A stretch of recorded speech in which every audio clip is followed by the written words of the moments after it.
minus 4y is equal to 4x minus 3e to the x. Okay? So, the second derivative of yp. Okay? So, this is c e to the x minus 4 times yp is ax plus b plus c e to the x is equal to 4x minus 3e to the x. Okay? So we have c e to the x minus 4ax minus 4b minus c e to the x is equal to 4x minus 3e to the x. Okay?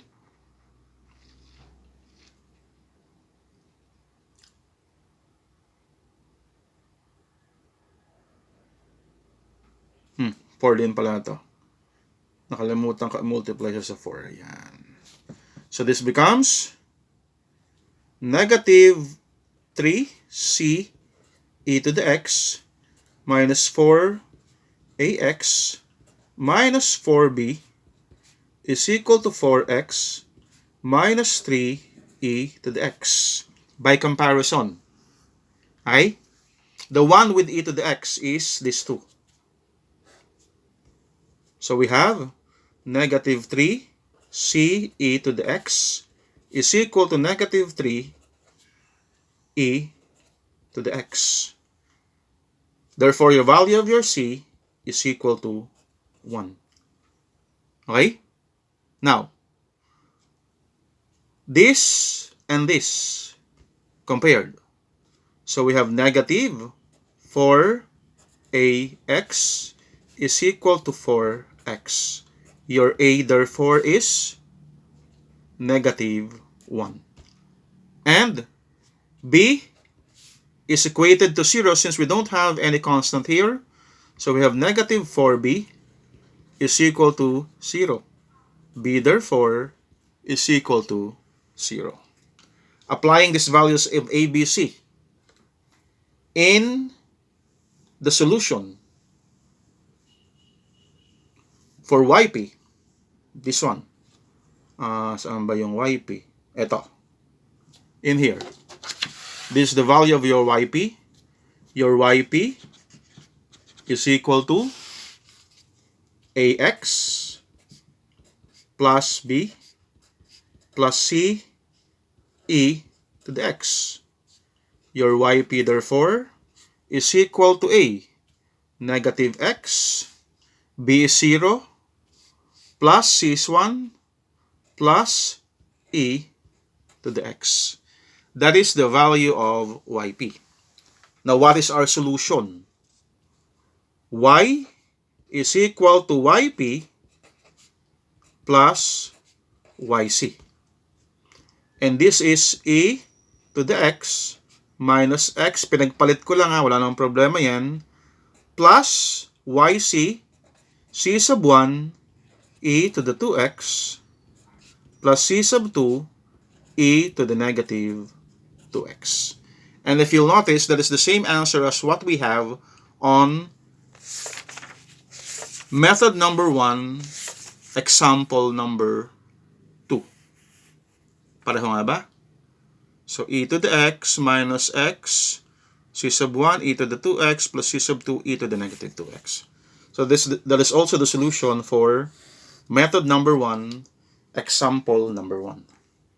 Now, let's have example number 2 of undetermined coefficient. Example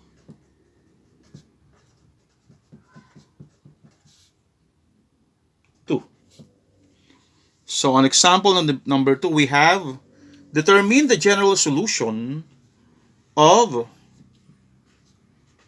d square plus 2d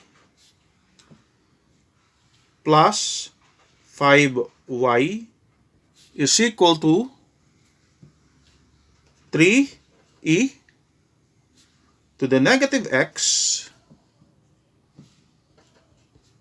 sine x minus 10. Again, auxiliary equation, we have m squared plus 2m plus 5 is equal to 0. So, what will be the roots of this equation? Okay? So, if you're going to factor this out, hindi pwede. Let us use the quadratic equation. So, your m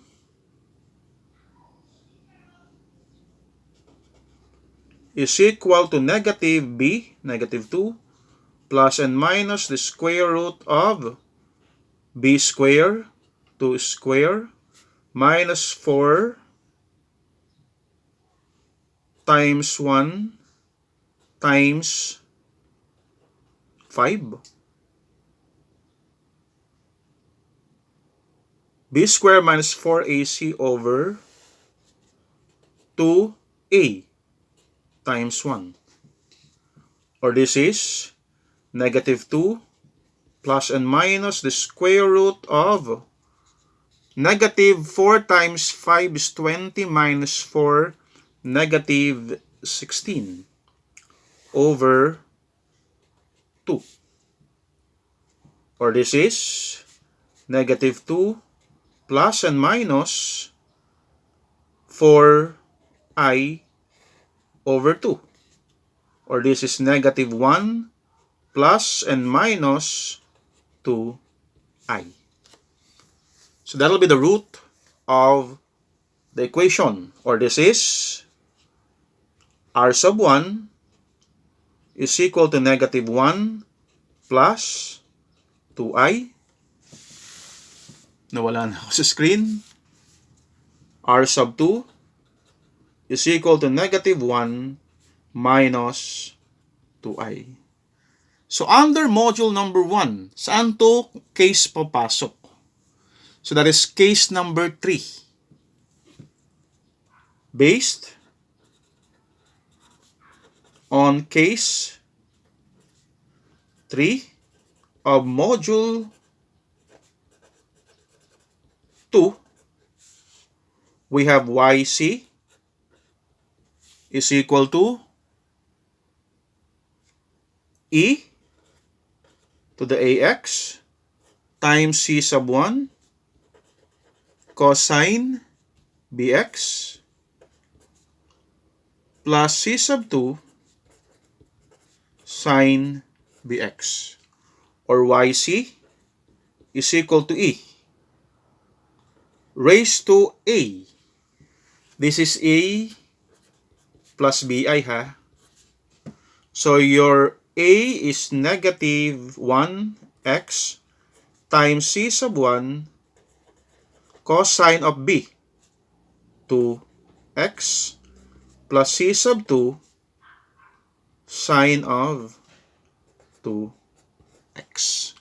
That is y sub c. Okay? So wala naman tayong problema sa y sub c. Na-discuss na natin yan sa module number 2. Ang problema natin ngayon, yung y sub p. Now for yp. Again, i-consider natin yung first at saka second term. Okay? For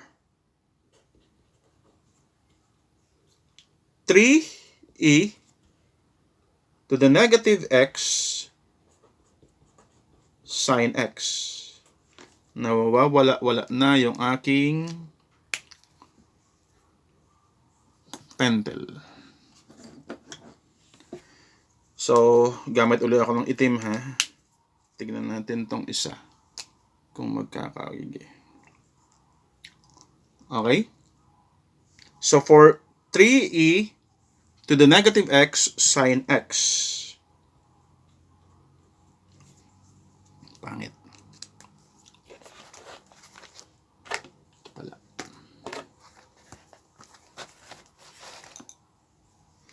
Sine x. So, rule number 2. Ano ba yung rule number 2? So, for rule number 2, when fx, lagay ko lang dito ha. Ay. Siguro yung pula.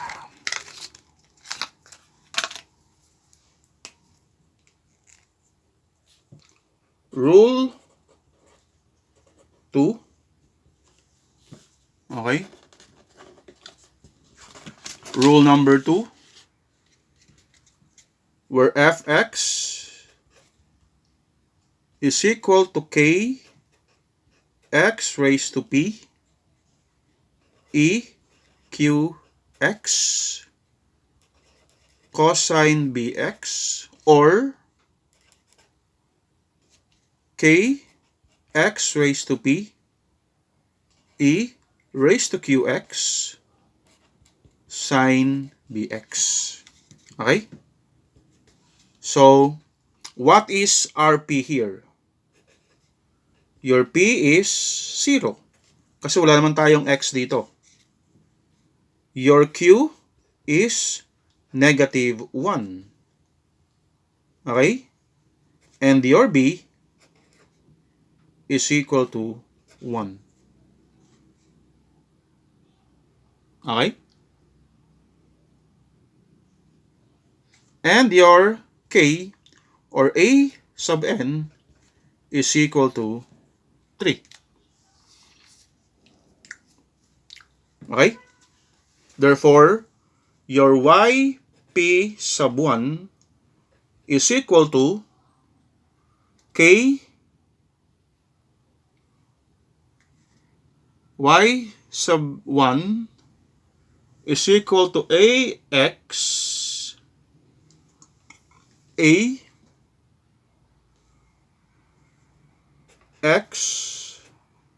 raised to p plus bx raised to p minus 1 plus up to m. Okay? Ba't yun ako napunta?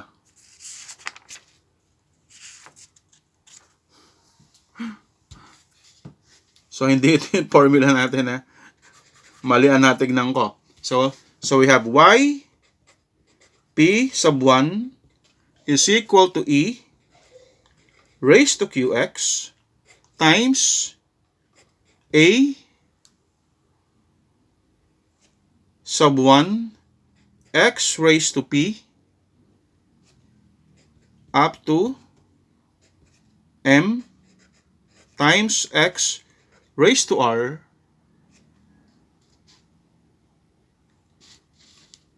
cosine bx plus e raised to qx a sub 2 x raised to p plus up to m x raised to r sine bx.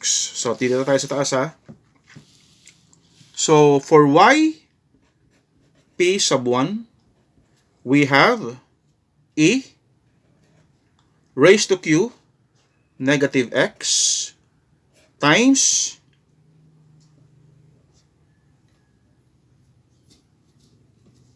a sub 1 a x sub 1 x raised to p raised to 0 x, your r here again is 0, raised to 0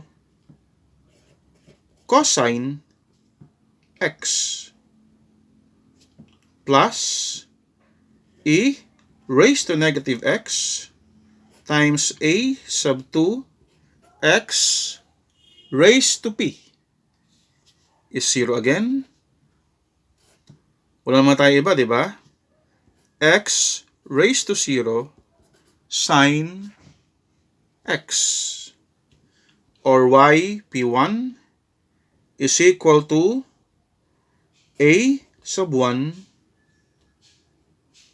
e to the negative x cosine x plus a sub 2 e to the negative x sine of x. Okay? But a sub 1, a sub 2.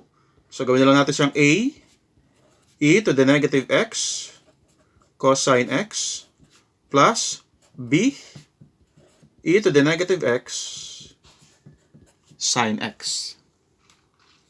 Okay? That is for 3e to the negative x sine x. For negative 10. Yes. Okay? For negative 10, rule number 1. A sub n is not equal to 0. P and Q are both equal to 0. Therefore, y p sub 2 is equal to ax raised to p, and this is a x raised to 0. And yp sub 2 is equal to a. Pero, we have to write this as yp sub 2 is equal to c. Your yp, therefore, is equal to a e to the negative x cosine x plus b e to the negative x sine x plus yp2 plus c. Okay?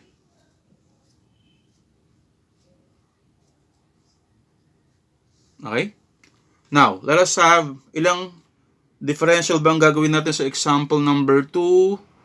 We have 2. So we have to differentiate this twice. Yp prime is equal to negative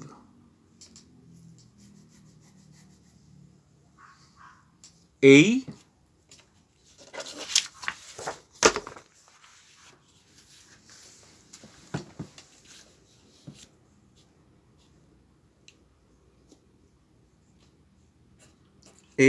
plus b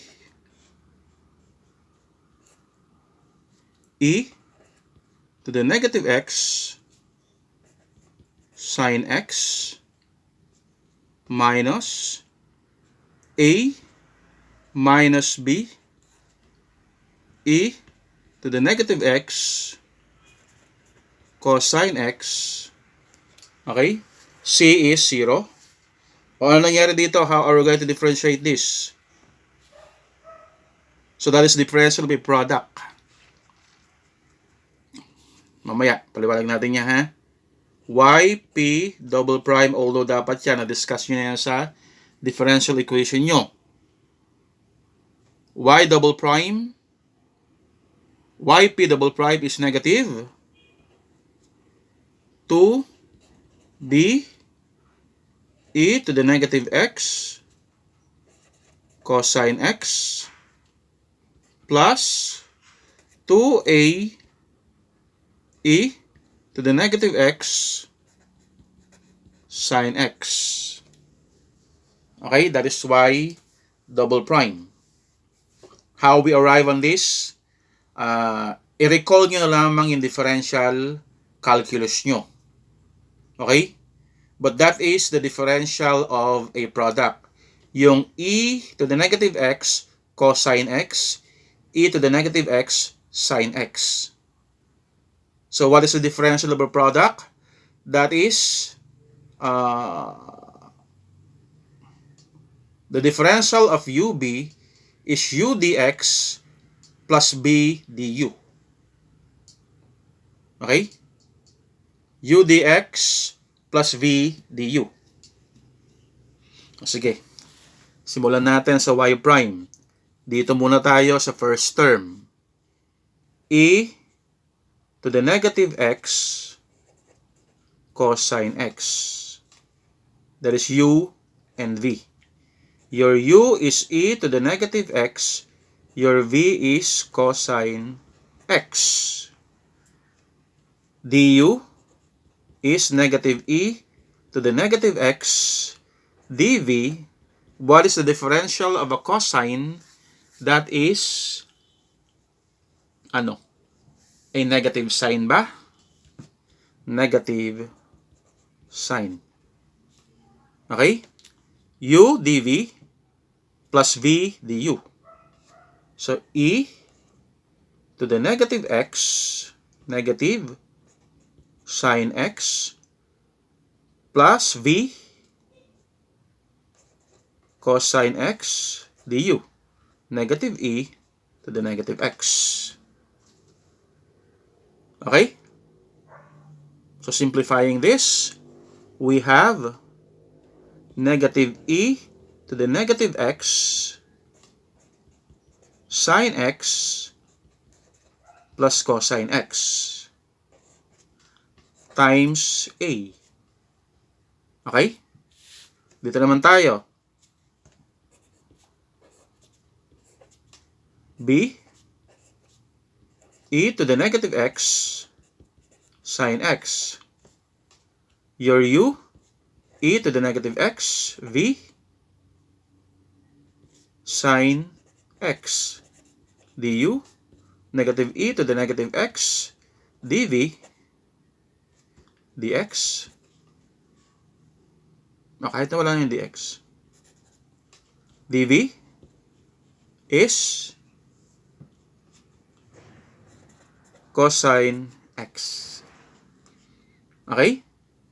u dv plus v du, e to the negative x cosine x plus v sine x times negative e to the negative x. Or we have b times e to the negative x cosine x plus minus e to the negative x sine x.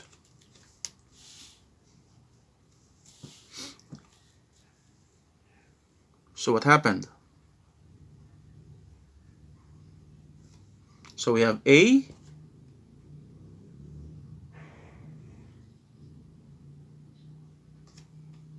that is plus negative a e to the negative x sine x plus a. This must be negative pa din. A e to the negative x cosine x plus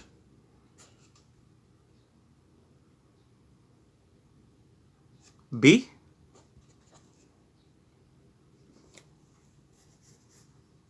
e to the negative x cosine x minus b e to the negative x sine x.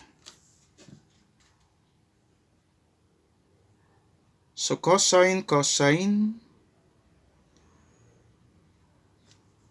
ito.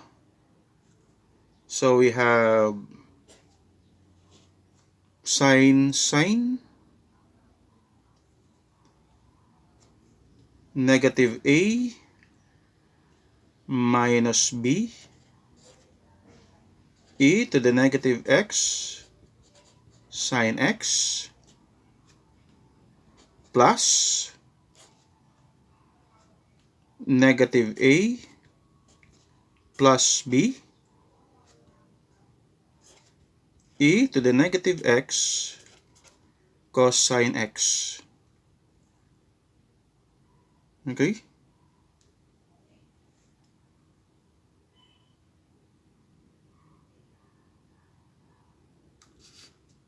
Or we could have this